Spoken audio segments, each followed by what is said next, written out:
presentation, systems and suppositions, largely because landscape architecture is an extraordinary practice. It's an extraordinary discipline that allows one to practice in a range that is probably beyond most any other discipline, from intimate opportunities for gardens to extraordinarily regional implications. And what I tried to do today is put together 4 projects for you to look at that go from those through those scales, from truly an intimate urban setting to significantly regional project that deals with wildlife corridors.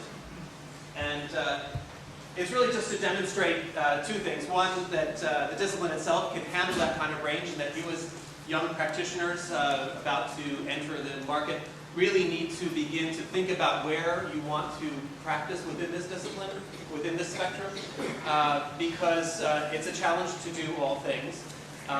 But really what I think is most important, at least from the perspective of myself who's been in the practice for 20 years, is the extraordinary change that our discipline has gone through. We are no longer just consultants to building architects or other organizations. We are actually leading building architects more often than not now, and are finding ourselves in a position of leadership that requires you as young practitioners to begin to get those skill sets. So not only do you need to begin to become interested in social anthropology as one of the base disciplines within your own discipline, you need to begin to get great leadership skills. Because when you go out in the marketplace, you're going to find yourself in an extraordinary position, something that I didn't have when I left school in 1990. You really need to be prepared. So with that in mind, I thought I would just talk a little bit about the studio where I practice and where my partners practice, and then go into a couple of projects. And I'm really casual, folks, so if you have a question, shout it out. If you want to wait till the end, that's okay too.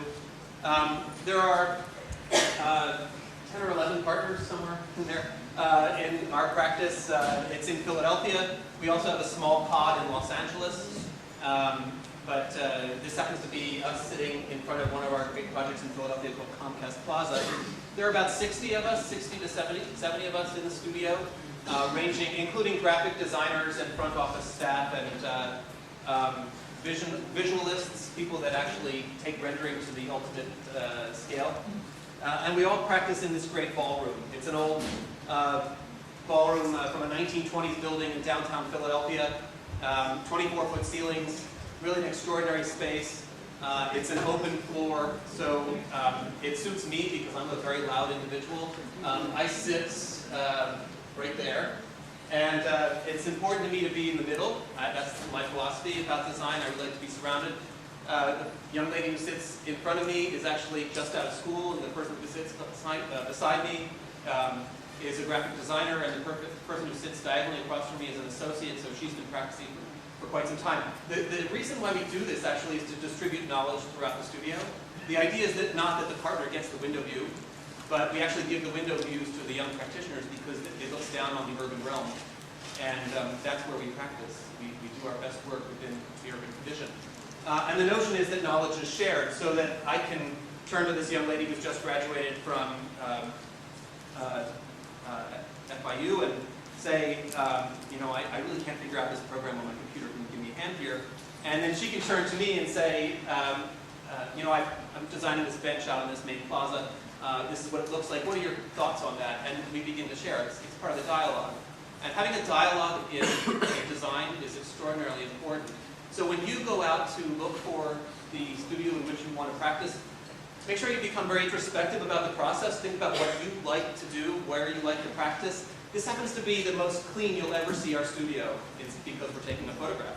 I came in as a young practitioner in 1990. I left Harvard. My last studio professor, really wanted me to come to his practice in Connecticut. He championed me. It was really wonderful. He was my mentor. And I walked into his studio for the interview, and it was immaculate. Kind of like this, except even better. And I said, wow, it was really nice of you to clean up the space for me. I'm really honored. He's like, oh no. At the end of every day, every drawing goes away, and every morning, every drawing comes out.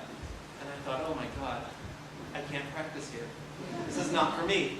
I love a mess. I love a palimpsest of stuff on desk.